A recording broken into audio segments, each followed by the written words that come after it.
नागोठाणे गावात विविध ठिकाणी पावसाचे पाणी साचल्याने तळ्याचे स्वरूप नागोठाणे रोशन पत्की।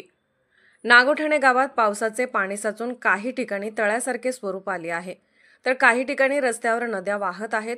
विशेषतः सखल भागात पाणी साचल्याने नागरिकांना अडचणी येत आहेत।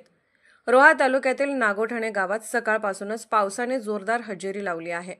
नागोठाणे येथील अंबा नदीने इशारा पातळी ओलांडली आहे। नदीचे पाणी हळूहळू गावात रस्त्यावर येऊ लागले आहे। त्याचप्रमाणे गावात जोरदार पावसामुळे अनेक ठिकाणी पाणी साचले आहे। सखल भागात पाणी साचल्याने काही ठिकाणी तळ्यासारखे दृश्य निर्माण झाले आहे, तर काही ठिकाणी रस्त्यावर नद्या वाहताना दिसत आहेत। त्यामुळे नागरिकांना ये-जा करण्यासाठी तसेच दैनंदिन कामात अडचणी येत आहेत। प्रशासनाने लवकरात लवकर उपाययोजना करावी अशी मागणी ग्रामस्थ करीत आहेत। गावात पावसाळ्यापूर्वी कोणत्याही प्रकारची नालेसफाई झाली नसल्याने पावसाचे पाणी साचून गावात पूरस्थिती निर्माण झाली आहे, असे येथील नागरिकांचे म्हणणे आहे। नागोठाणे गावातील बँक ऑफ बडोदा तसेच डॉक्टर हाफिज यांच्या दवाखान्यासमोरील रस्त्यावर नदीचे स्वरूप आले आहे। त्याचप्रमाणे उर्दू हायस्कूल नागोठाणे येथे देखील पाणी साचल्याचे दिसून येत आहे। तसेच जोगेश्वरी नगर येथील जिल्हा परिषद शाळा येथे जाण्यासाठी असणाऱ्या रस्त्यावर देखील पाणी साचले आहे।